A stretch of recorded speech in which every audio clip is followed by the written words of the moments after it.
Welcome to Fitness Casual. We help you ditch diets and build habits no matter how busy you are. I'm Andrew Hayes, and with me is the world-traveling Kat Best. Hi, everyone. I feel like maybe you're really not, but you have been to Europe. What's the favorite place you've ever been or favorite thing you've ever done in Europe?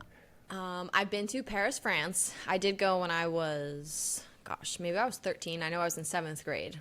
And I went with my mom, and we loved cruising the department stores that also had bread, like fresh bread that you would like buy at the department store. I have a vivid memory of just like people buying baguettes like at the department store. I was so confused. Wow. Yeah, I'll never forget. And then obviously at that time I really liked the crepes. The crepes with the Nutella and the banana. I have a vivid memory of wanting that like every day there. But food was definitely a highlight of that trip, and I didn't really care about food at the time, but the desserts and the bread products were definitely a plus. And of course, while we're there, everyone's like, how are the people in Paris so skinny and all they eat is bread? That's like, how many times have I heard that in my life? But it is true. Everyone there is quite thin and eats a lot of bread. That's right. That's exactly right. I will also shout out Paris. I went to this restaurant in the north side of the city where they put you at these like, very communal tables and you eat fondue and drink wine. And it was just one of those really fun memories of my life where we met people from all over the world in one, because we were all just sitting there. There's a couple from Italy and a couple from Mexico, and it was just really cool sitting down to dinner with strangers, which when I was on my trip, I was like, I kind of just want to hang out with my wife, but we ended up having a really fun time. And it was funny because at the time I was living in Hoboken, which if you're not familiar is 10 seconds from New York City. It's just across the river. So most people just associate with New York City, but no one's really heard of Hoboken unless you're from the tri-state area-ish. And so I'm talking to these Italian people and they're like, where do you live? And I was like, I live in New York City, which is, again, a lie. And they were just like, oh, New York City. They're like, that's so close to Hoboken. And I was like, what? How do you know that? And they go, Hoboken, my the cake God. boss. And they're like, one day we want to go to New Jersey and meet the cake boss. I was Oh like, my God. you can come to see the cake boss, but if you're from Italy, you're going to be very disappointed with the very little Italian culture we have in Hoboken these days. Oh my God. Even Cake though it was boss. Frank Sinatra back then. I know, I just used to walk by that restaurant and there were lines of people, huge lines of people outside. It was funny. I was a big Cake Boss watcher. I know where he lived in New Jersey. I drove past his house all the time. Wow. Won't tell anybody, but I used to like really be like, oh my God, the Cake Boss house. And then he opened up this like that place on 42nd Street, like right nearby me, and I've never gone, but I'm like, what a tourist trap. I'm like, I would never ever want anything from there. There's like so many better places to go. I was not a fan. That, and I lived in New York City. When I did actually live in New York City, I lived around the corner from the Cupcake ATM. I think it was Sprinkle. One of those big cupcake brands came out with a Cupcake ATM, which was like, first of all, kind of gross. You could get a fresh cupcake, but instead you're going to the ATM. And instead of going into the store, people would wait for like hours to go put their money into the ATM and get a cupcake. And I was just like, man, this is such a tourist trap. This is so stupid. That is some you can walk inside American shit right there. Exactly. So on that note, I went to Europe last year. I've been to Europe before, as you have too. And this is also a studied phenomenon, not something we made up. But going to Europe last summer while being a professional nutrition coach, I couldn't help but just notice so many cultural differences and started doing quite the deep dive into health trends. And trust me, there's a lot of things that Europeans do wrong. Smoking would be a big one. They smoke a lot more than we do, and their cancer rates are generally pretty higher. But one of the things that Western Europe in particular destroys America on is obesity. So we have one, just using the same resource for the statistics here, over 40% of Americans are obese. And that puts us in the top 10 of anywhere in the world. Most of the ones in front of us are French Polynesia, Samoa, Tonga, American Samoa. These are Polynesian. It's like a very cultural thing. And so we're basically the highest income, like westernized country in the world in obesity. And I think most people know this. But what's interesting is Europe is not even close. There's nothing else in the top 20. And then there's like Hungary, and that's about it. In the top 50, you have to go really far down to get to, again, higher income countries that are very similar in a lot of ways to our society. Italy's in the hundreds, France is in the hundreds, and these are countries where we associate, again, with bread, pasta, all of this stuff. How are they not obese? And there's generally three trends. And again, this is observational as well as just things that have been studied. And so we'll go into one piece by piece, but I just want to say up front, lifestyle changes are so important. Yes, we get into autoimmune diseases. Yes, we get into stress, which again, we'll cover a little bit today, but sometimes just adding a small thing to your day can make all the difference. And that is something that a lot of these countries have really figured out, is small habits that make a big difference. And we forget that sometimes in our society. We're looking for that one quick fix, that pill, that supplement, whatever, that new workout trend. Actually, there are some really simple things you can do to make a massive change. And so that's what we'll cover today. And so the first one that I think most people don't actually know is that American culture, in terms of our suburbs, are very different than European suburbs. Again, generally speaking, we're going to make a lot of generalizations today. We're talking about hundreds of millions of people. But if you go to an American suburb, you will see things like miles and miles of streets with no stores, no buses, no trains. Everyone drives a car. Everyone has a house. Everyone drives everywhere they go. You go to a European suburb, you see a lot more emphasis on walkability. It will look a lot more like a mini city where you have rows of houses followed by some stores, or rows of houses on a train line or a bus line. So yes, are they more sprawling than a city, and they're not with skyscrapers and all of that? Yes, of course, but they just have such a bigger emphasis on walkability and public transportation. And in America, most suburbs, at least the ones that I've been to, and I've traveled the country a lot, such a reliance on cars. There are a lot of cities in Texas and Los Angeles, things like that, where like you really can't get around without a car. And if you aren't familiar with NEAT, non-exercise activity thermogenesis, fancy way of saying how you burn calories and energy without actually going to try to exercise, is for most people burns a lot more calories than exercise. We only have so much time in a day or in a week to exercise. So the small choices you make, are you walking to the store? Are you walking your kids to school? Are you biking to work? These things add up quickly. They can be thousands of calories a week sometimes. And this is where Europeans have us beat a lot because of the way their suburbs are structured. They walk to the store to get a new thing of bread. They walk their kids to school. They bike to work. They take the bus. They're standing a lot. Like we are just from our couch to our car, to our desk, back to our car, back to our couch. Like it really is that simple. And so we've seen this a lot with our clients where we try to have them increase our steps, and it makes a big difference. And so it's something that Europeans have built into their society, but you can make a conscious choice as well, right, Kat? Yes, this is probably one of the top reasons I love living in New York City, because I have no interest in driving everywhere. I can't fathom getting in a car and like driving somewhere. I walk everywhere I go. I love it. I do think New Yorkers are in better shape than most people in this country. Agreed. Because of that fact that people just walk around a lot.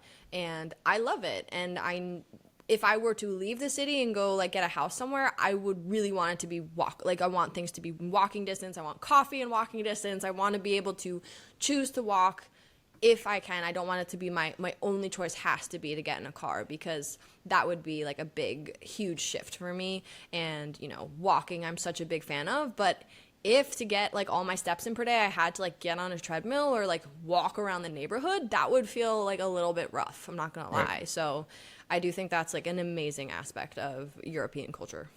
Yeah, so treadmill desk is one way to combat this. I do think it's a little, as you said, like a little sad to be on a Zoom meeting and walking, but like, why not? We have a good recommendation. For one, it's $100. It's in my house. I've personally used it. It's great. So message me if you want the link for that. It's on our Amazon store as well, which is in Kat's bio.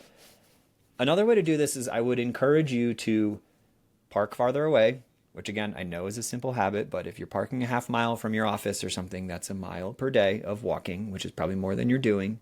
10,000 steps is great, but if you're not even close to that, aiming for 2,000 more than what you get now is a good place to start. So take a look at your watch, your phone, whatever. If you're at 5,000 steps, that's okay. Start to aim for 7,000 in different ways that we've outlined. I also really encourage someone to consider biking to work. I know that sounds crazy, but you'd be surprised, as someone who never really biked besides as a child. And then when I moved to California, everyone started biking, so I did too.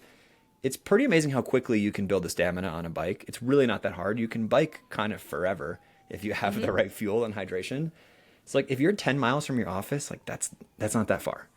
That is like maybe an hour, probably less. It's a really good workout. It's very good for your mental health as well. If you don't have a shower at work, then obviously you might have some challenges, but a lot of people do have a shower near their work or a gym near their office with a shower. I used to try to bike once a week. I was fortunate enough to bike over the Golden Gate Bridge. It was really, really awesome. And again, like I was scared the first time I did it. And I was like, yeah, you know what? This is actually really nice. And so there's a lot of ways to incorporate that. I would encourage you to find ways to take more steps, more biking, whatever, even an e-bike, and turn the assistance down a little bit so you're not pedaling super hard, but you're not just coasting on a motorcycle. Lots of ways to increase your walkability. I promise this does matter.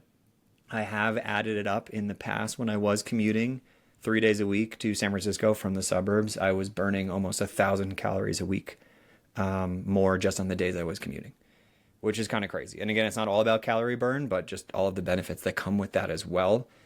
So try to get out of your comfort zone of literally sitting all day and see how you can be more walkable. That's something that the Europeans really do well.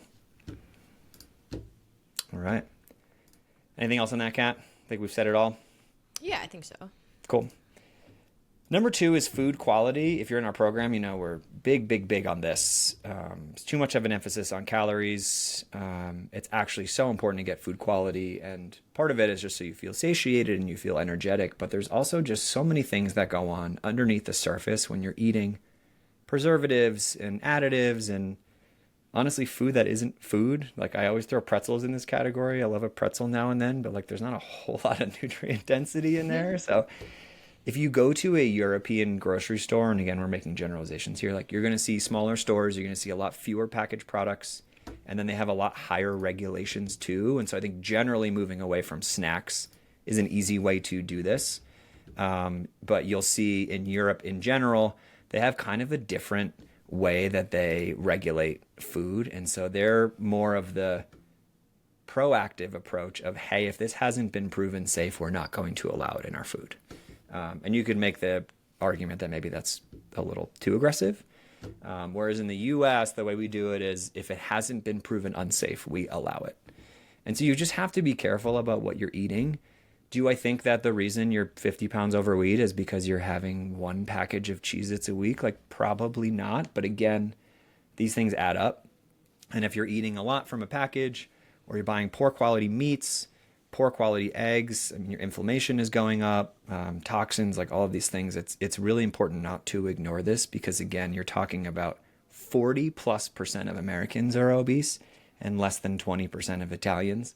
And if you've ever been to Italy, I feel like all they do is eat breaded chicken and pasta and drink wine. And so there's a lot of simple things we're missing. Kat, anything to add to that?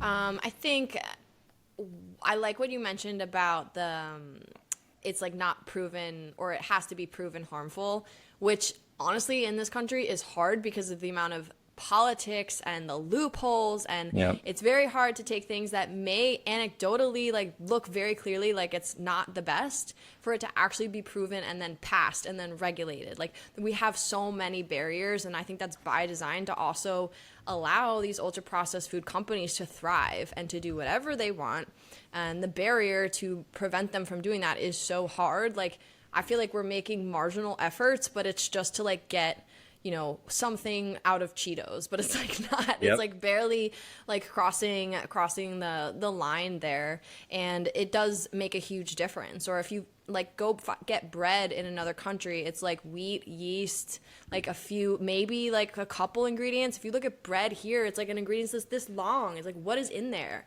We don't even know. And so much of that are like preservatives and additives and things just to make it so the ingredients they put in there can be cheaper, just so it's like easier for them to make and for them to make a profit on. Like that's what it's about, and that's super unfortunate, and that's kind of like what America is about. Yeah. So, you know, and that's why people here can also make a lot more money. Like let's not pretend that you can't also benefit not from just like harming other people with bad products, but like that is kind of what this country is like a little bit about. So you just have to make that your responsibility to learn how to read ingredients lists and like make choices and just try to choose better foods and not just assume, you know, if it's in the organic section or whatever, that it's healthy. Like, you really have to develop discernment here to understand like what is good quality and what is poor quality, because it's not obvious and you're never taught, and we really just have to figure this out on our own. Yep. And I don't think these companies are evil. And I think there's always, you know, if you really enjoy Doritos, then find a way to incorporate that into your diet and make other choices elsewhere to counterbalance that. But I do think it's these companies get a pass of like, we go to the grocery store, which we associate with food. And there's that joke of like, if there's a health food aisle, what's the rest of the grocery store? And I think like that's an aha moment for a lot of people, is like, what is the rest of the grocery store? You just need to remember that these are nice to haves, these are cheats, these are snacks, these are things for you to have in moderation. Most people, especially in healthy westernized societies, don't eat those things daily. And so when you go to the deli and they ask if you want chips, like, remember, that's not normal. That has been baked into society, but it's not normal. And so you just have to remember how important it is to try to avoid these things. It does make a difference, and we see it all the time in these European countries, which is a pretty enlightening observation for a lot of people. So go ahead. Sorry, portion sizes on the topic of food probably is a big contributor. I think portion sizes in Europe tend to be smaller or a little bit more normal. And in America, like, I'm sorry, if you go and get sweet potato fries at a restaurant, it's like 10 times the amount of one serving. Yep. It's just massive, massive. And we are also like, if the food's really tasty, you're going to finish your food in front of you, and then you just ate 3,000 calories when sitting. Where you go to restaurants in Europe and the portion's small, I bet a lot of Americans are like, what the hell is this small ass quantity? But like, that's like what is normal. Or, you know, I always think about like fancy restaurants, how the portions are like little tiny things on a plate, but maybe that's like how it should be.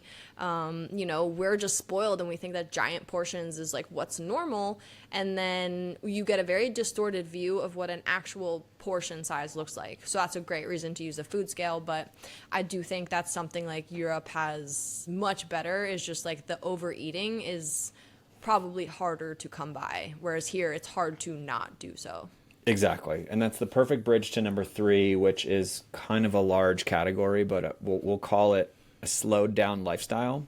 And again, very generally, I mean, you go to London. I remember my first day ever in London, I was standing on the incorrect side of the escalator because everything's on the left instead of the right there. It's kind of the opposite, like driving.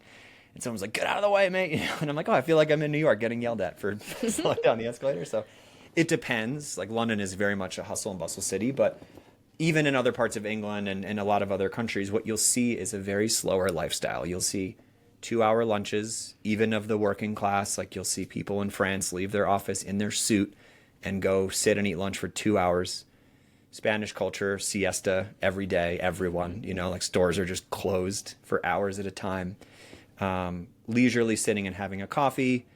It's hard to find a coffee to go in Europe. It's becoming more popular, but like, again, it's people look at you like you're a crazy American when you're like, can I have 24 ounces of coffee in a plastic cup? They're like, why wouldn't you sit and enjoy it? And this is all part of it. There's stress, of course, which we just did a full episode on. There's portion control and digestion control. Like, sitting and having a nice, calm meal is very different than the breakfast that I think everyone listening to this is guilty of eating. Assuming you even eat breakfast, it's probably 5 minutes or less.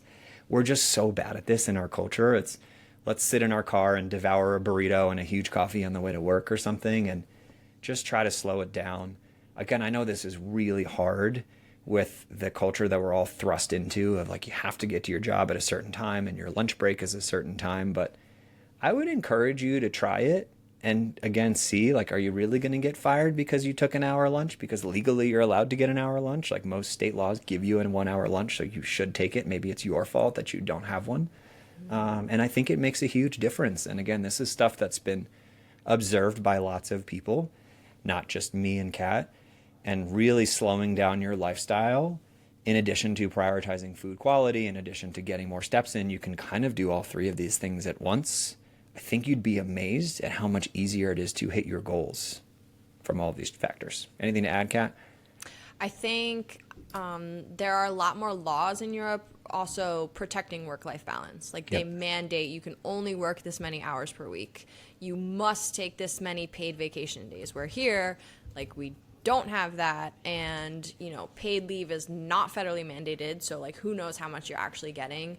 And in European countries, they definitely, leisure is of like a value and a priority, where here it's kind of like you either have to really earn it, or if you do it, then you're seen as lazy or unmotivated, and which is really a bummer. And I've worked very hard to try to shift my mindset there, because I can definitely fall trapped to that. But that is, I think, a huge difference in Europe. And then, of course, the healthcare differences are probably a big part of maybe the differences in health, of how like most people there have accessible healthcare that is good quality, whereas here you have to pay a lot to get very little.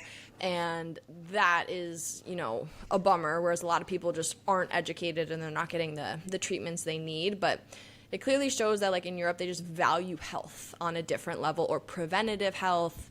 Like, isn't maternity leave like way longer in Europe? Like in some 6 countries months or it's something? crazy. It's like up to a year, and we have 6 weeks Wow. in most states here, which is Yeah, nuts. that's crazy. Yeah, and they get, I think they get physical therapy after having a baby. Like, there's so many other things that here are, like, you are lucky if you can get yourself to these situations, with your job or employer or whatever. It's really a bummer, and that just, I think, creates a lot of anxiety here and, like, distrust, and people just don't value their health because they're never shown that it's something that they can, put first, because their jobs aren't doing it, and like their parents weren't doing it, and no one's been doing it, so you're not going to be the one to do it. Like, that's a big barrier. Yeah, and at the risk of getting, increasingly political, I'm just stating facts here. In a lot of European countries, there's more rent control and home housing control. There's also significantly more job security. It's just a lot less likely to lose your job or be fired. And again, generally speaking, in a lot of Western European countries, this is popular in Asia too. And so you'll see people have the same job for a really long time. They have the same house for a really long time. They've had the same healthcare their entire adult life because it's not tied to their employer. And so they just have a lot less to worry about. So they can go to lunch for 2 hours because they're probably not going to get fired. And again, like we can get down the rabbit hole of like capitalism and which country has a higher GDP. But like, if you're listening to this podcast, it's because you're worried about your health. I would encourage you to be a little more European in your mindset. And it's funny, if you go to pretty much any cafe in a lot of these countries, in Italy and France, and I was in Scandinavia last summer, same thing, Amsterdam too, like you'll see the waiters take their sweet time coming over to your table because they don't work for tips. They have good job security, and it's just a different culture. And it's weird being an American because you're like, I've been sitting here for 5 minutes. How come no one's come over to my table yet? And it's kind of like, why don't you just chill and enjoy the fact that you're sitting on the canal on a beautiful day with this person across from you, whoever it might be, and like stop worrying about the level of service that you're getting. And so it's just crazy how rushed we always are. And I found myself in the same thing. I was like, I have somewhere to be. I'm an American. Like, how dare I pay for this? And maybe we should all just chill, especially when we're on vacation. But those people that I saw, in particular, like Amsterdam, Paris, were more chill than I was, and I was on vacation. Like, that's saying something. And so just remember that mindset. And again, I know it's hard and kids and job and all of that, but like, don't let your employer dictate your schedule. Maybe go for a nice long lunch and see how you feel, and maybe it'll help you with some weight loss. So. Totally. My boyfriend is Dominican. He's not European, but he often talks about the siesta and how different they eat there, and how eating is also, it's like a cultural experience. Everybody gets together to have that giant midday meal, and then everybody relaxes afterwards. But that's after like working for hours in the field or whatever, but it's like this communal moment. Everyone stops. No one would disagree with it. Like, I've even been on vacation at resorts where, all of a sudden everyone disappears because everyone's like doing their siesta, and you're just like, what? It's like 3 p.m. It's like super weird, but in a way, like, that's such a cool experience that they all agree that that's something that they do. And I love that you mentioned the coffee thing in the beginning. This always gets me if I go to a different country when I can't get an iced coffee if it's warm, because it doesn't exist. It does not exist. And they're always like, what? And then you cannot get a bigger cup than like a tiny little, like I am like, that is by far my biggest frustration somewhere. I'm like, I just want a big coffee I can carry with me. Like, please. And they don't have it. It's pretty wild. That was like all I did in Amsterdam for 2 days was just like get coffee and snacks at different places, and I felt really good. It was nice, and I got a lot of walking and biking in. It was really fun. They love biking in Amsterdam. It's crazy. So there's a lot to chew on here, and again, we're making a lot of sweeping generalizations, but It is studied. There's a lot of statistics around obesity in particular. And so I would encourage you to just emphasize food quality when you can, like having a nice meal that you cook or someone else cooks, maybe at an actual restaurant instead of something to go, fast food. Increasing your walkability, your bikeability, your public transportation, that adds up very quickly to add more steps into your life. And then just in general, slowing it down. I mean, how many of us on Monday through Friday between 7 a.m. and 7 p.m. like take a break of any kind, right? And like we're all guilty of that, and me too. And yeah, it's cool if you go to the gym, but that's also still working out a little bit. And so I really, really encourage you to find some time to de-stress, to slow down your lifestyle. We just did a full episode on stress. And so I think, again, this is overlooked in our American culture of constantly hustling. Just slow it down. Pretend you're on vacation a little bit, you know? You might even be better at your job or be a better parent if you do that. I don't know at all about Europeans and how often they cook, but I'm just going to assume I think they probably cook more than eating out. Like here, it's very common. Like if you meet someone who doesn't cook at all and they eat out every meal, you're not like, whoa, like that's very, like that happens. People do that. Yep. Where I feel like in other countries, that's probably not what they do. So one thing could also be just to do slightly more home cooking using like good quality ingredients. If you have a favorite dish from a country, like look up a recipe and make it. Like that could be a fun thing to do. Every week, maybe you try something new from somewhere else. But I do think like a lot of these countries, there's also part of the getting the food and then prepping the food and then cooking it and eating it. Like they ritualize every part of this experience and they make it also a community thing. They do it with other people. So I think when it comes to food, like invite your friends over and all like cook a pasta dish or something from scratch. Like that could be fun. You'll feel a lot better. Like little things like that I think make a big difference too with health and appreciation of food. And people who cook more are more likely to eat healthier. So I think that could be something of like if you are doing a lot of takeout, maybe you just try to swap a few of those meals with something more home prepared. That's right.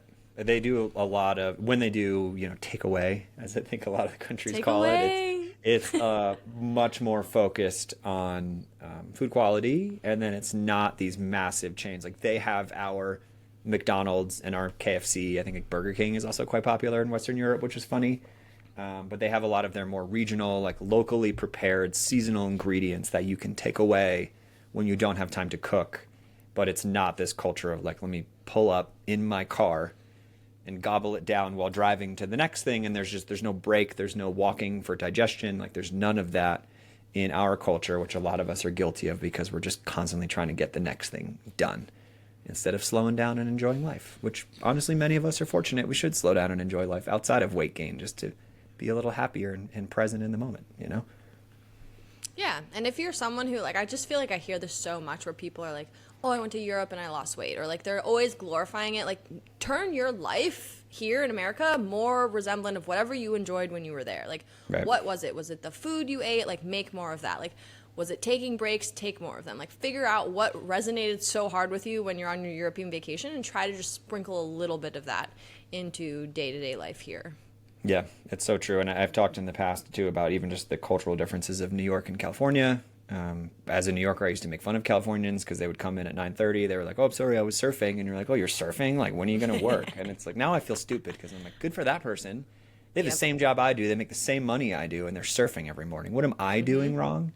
And I think that's the good question to ask yourself. Like, to your point, Kat, is like, you don't have to become European. Maybe you disagree with their healthcare policies or something. That's fine. But if you go to Europe or South America or wherever, and something resonates with you, like bring that culture into your life. Why not? I think that's very reasonable. And I think I do that a lot here, where I'm just like, yeah, I'm going to go sit and have a coffee for an hour because that's what I did in Europe and I really enjoyed it. And so have the power to do that. You definitely can. Don't let other people schedule your time, which is the masterclass that we just did for our clients. And I think it's a good mentality for everybody. Awesome. Love it. All right. So I guess we're all going to go to Europe now. We're going to do an Alta retreat. Fitness casual retreat. No, but I actually will be in Norway this summer, so I'll report back on some of their cultural differences. I've been told their food isn't great. Apologies if you're Norwegian and you're listening to this. You can tell me if that's wrong, but I'll report back and let you know what other cultural differences I observe in my travels. All right. Well, you can get more from Kat on Instagram at CatBestWellness, and you can follow me at Andrew Hayes Life, and you can join our Alta Life community on WhatsApp in the show notes for lots of other amazing people learning how to adopt European cultures and other cultures into their lifestyle to be more healthy. We'll see you for the next one, everybody. Bye, guys.